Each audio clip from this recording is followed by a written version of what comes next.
Huwezi kujiuliza mbona naenda. Wewe unataka tubaki tu abaki hapa. Mungu anataka tupanue.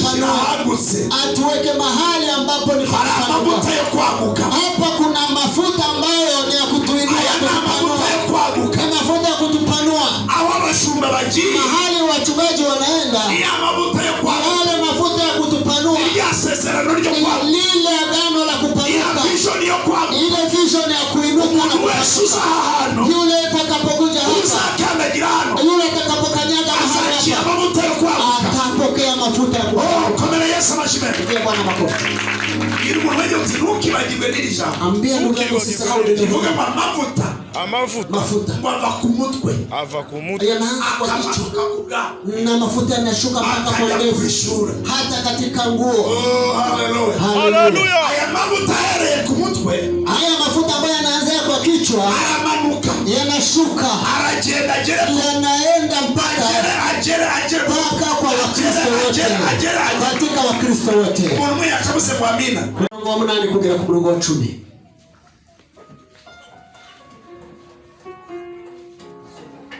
Isoma. Biravuze ngo mwakijwe kubw'umuntu no kwizera. Tivyavuye kuri mwe ahubwo vyavuye ku mpano y'Imana. Amen.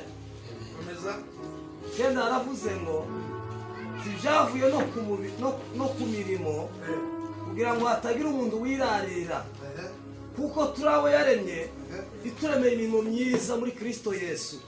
Imana yiteguriye kera kugira ngo tuyigenderemo. Turabo yaremye sisi ni wale ambao Mungu amewaumba. Ituremeye imirimo myiza. Alituma kwa ajili ya kazi nzuri muri Kristo Yesu. Katika Kristo Yesu. Komera Yesu amashimwe. Ndiye Bwana makofi sana. Gira umuntu mwejya mutimana yarakuremye. Ambia ndugu yako Mungu amekumba. Irangije baada ya kukumba ishira imirimo myiza. Akaweka kazi nzuri yako. Imirimo myiza. Ndani mwako kuna kazi bora. Muri wawe ndani yako ari imirimo myiza. Kuna kazi nzuri Imana yashizemo. Ambazo Mungu ameweka ndani yako. Baadaye akakuchagua. Ndio imirimo myiza. Ili kazi hizo nzuri ukore upate kuzitenda. Ili Mungu apewe sifa. Ugirwe neza. Wewe upate kubarikiwa.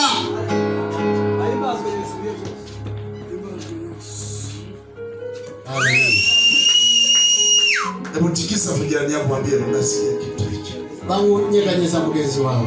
Bwana amekuumba. Imana yarakuremye. Baada ya kukuumba irangije kukurema akaweka kazi nzuri. Ishira umurimo mwiza. Kazi njema. Umurimo mwiza ndani ya maisha yako. Mu buzima bwawe. Kisha akakwambia. Hanyuma arakubwira ngo kuchagua na gutoranije. Wino new generation. New generation.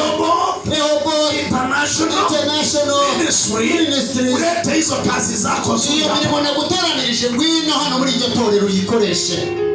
Amen. Siko bantu banyumva neza. Kuriya muchachi mu rusengero shumgitorera imyaka mingi. Mimi nimeongoza kanisa miaka ambayo Zigenda umushumba. Ni muda mrefu nikiwa mchungaji. Ndabizi ibintu by'itorero. Najua mambo ya kanisa. Ukuntu birwaye. Najua namna ni mfano. Abantu baba mu itorero batazi cyabaza. Kuna wale wanaishi kanisani bila kujua nini imewaleta. Araba mu itorero abantu bazani bibazo. Na wale tu wanaleta shida ndizo wanaleta. Bazani ngorane. Wanaleta shida kanisa. Abanyamagambo. Ni maana watu wa maneno. Bagira mazimwe. Ambao wana maneno ya kuchochea. Batezi ntambara. Wanaleta vita kanisani. Batezi bibazo. Wanaleta shida kanisani. Babanyeshari. Watu ambao wana wivu. Binambara. Watu wa kupigana ambao ni wa kuchonganisha. Ariko hari n'abandi. Lakini kuna wengine kumugisha cyane ambao umekuja kwa ajili ya baraka. Ikimanisha. Lakini kile Mungu anachokifanya. Yaturemeisha. Hajatuumba kwa ajili ya wivu. Yaturemeye amagambo. Ametuumba kwa ajili ya neno. Yaturemeye guteranya. Hajatuumba kwa ajili ya mambo ya kufatana. Yaturemeye intambara. Hajatuumba kwa ajili ya vita. Yaraturemye. Alituumba. Idushiramo imirimo myiza. Akaweka ndani yetu kazi nzuri. Tugera mu bwami bwawe. Tunafika katika ufalme wake. Tugera mu nzu yawe. Tunafika katika nyumba yake. Tushiremo ya mirimo myiza. Zile kazi tulizopewa kufanya kazi kwa Bwana. Komera Yesu amashimwe. Bwana makofi. Bwana asifiwe. Amina, amina. Aba bakozi b'Imana basigara. Watumishi wanabaki na kazi hapa. Basigara ni murimo ko. Wanabaki na kazi kubwa. basiganye muri mukomeye, wamebaki na kazi kubwa, ariko bakeneye, lakini wanahitaji abantu Imana yaremye, watu ambao Mungu amewaumba, irangije barema imirimo, baadaye Mungu akaweka kazi ndani yao. Ntabwo bakeneye, hawahitaji watu abo Satani yaremye imirimo, ambao Shetani ameweka kazi mbaya ndani mwao. Oya, bakeneye, wanahitaji abantu watu Imana yaremye, Mungu amewaumba, irangije baadaye barema imirimo, akaumba kazi nzuri ndani yao. Hao watu ndio wanahitaji. bakeneye, Hawahitaji abo Satani wale ambao Shetani yaremye imirimo mibi, ambao Shetani aliumba kazi mbaya ndani yao. bazo mwicara yote wowe, Uliza ndugu yako, mwambie wewe, imirimo ndani mwako kuna kazi gani? harimo iyihe mirimo muri Ndani mwako kuna kazi gani? mubazo uti muri wowe Ndani yako haramo iyihe mirimo, kuna kazi gani?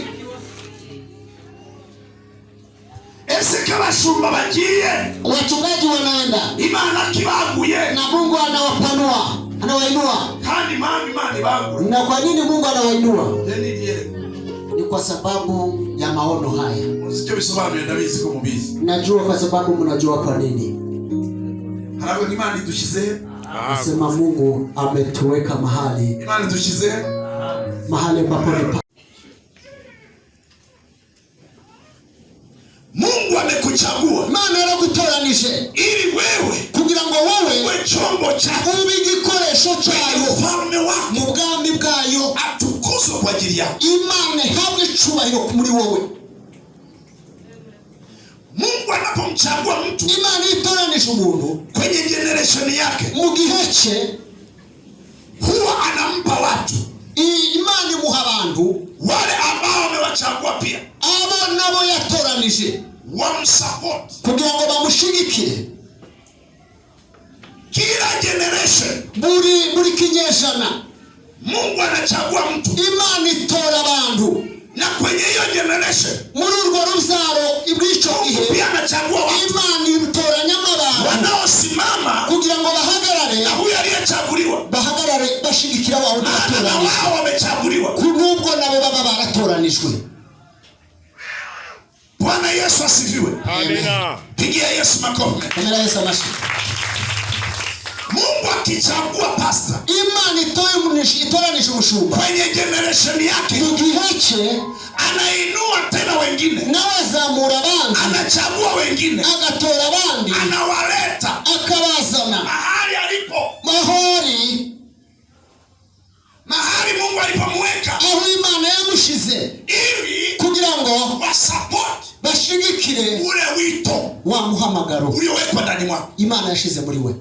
Kwa sisi wote Twese tuliokuja hapa, twaje hano, tulio mahali hapa, abari hano tupo kwa sababu turi hano kubw'Imana, tumechaguliwa na Mungu twahamagawe n'Imana kwa ajili ya mtu kubw'umuntu aliyechaguliwa na Mungu, watoranijwe ili n'Imana tusupport kugira ngo dushigikire alichoweka ndani mwako, icyo Imana yashize muri we, na kupitia kusupport kandi duciye mu gushigikira kile kilicho ndani kiri muri we, ndipo baraka zetu niho umugisha wacu uri, zinapopatikana. aho ni umugisha yacu ibarizwa. Amen.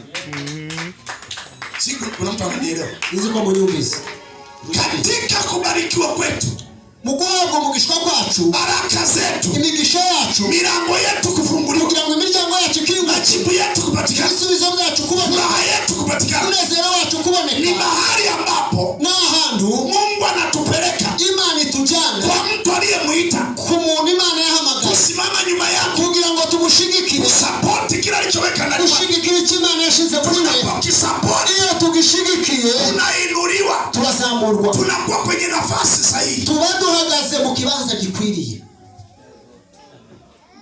Semeni amina. Pigia Yesu makofi. Komera Yesu amashimisha cyane. Hari abantu benshi Kuna watu wengi bashobora kuzana wanaweza kuja hapa kugira ngo aba bakozi b'Imana ili watumishi wa Mungu hawa bakugirire neza cyangwa bagufashe, ili wakusaidie kwa jambo bagire fulani, icyo bagukorera, wakufanyie tendo fulani. ukaba aricyo kikurimo, Wewe unakuja kwa sababu hiyo tu, kuko hari ikibazo ufite, kwa sababu una shida fulani, na ntukamenye ngo na bila kujua ya kwamba Imana ikuzanye Mungu amekuleta kugira ngo ili ufatane nabo, usapoti pamoja Imana nao, ibone kuguhikisha. ili Mungu akubariki na lile unalolitaka. Amen. Semeni. Benshi bashaka ngo Wengi wanataka ya kwamba bagirirwe neza, wasaidike. Mushumba dufashe, Mchungaji tusaidie, Mushumba dusengere, Mchungaji tuombee, Mushumba dufite ikibazo, Mchungaji tuna shida fulani, yewe twanabura, siku hii hatujakula, Mushumba gira icyo ukora, tenda neno fulani, ibyo ni sawa kabisa, hayo nayo yanafaa. ariko Imana yo, Lakini Mungu, iyo guhuje Mungu akikukutanisha na mtu fulani yasize amavuta ambayo amempaka mafuta, ibishaka gukora ibirenze ibyo, anataka atende jambo kuu kuliko lile unalolitaka. komera Yesu mashine, Pigia Bwana makofi sana. haleluya, Haleluya, shangilia Yesu kidogo. haleluya. Bwana Yesu asifiwe sana. Amen. Bwana Yesu asifiwe. Haleluya. Bwana asifiwe tena. Amen. Waefeso sura ya 2.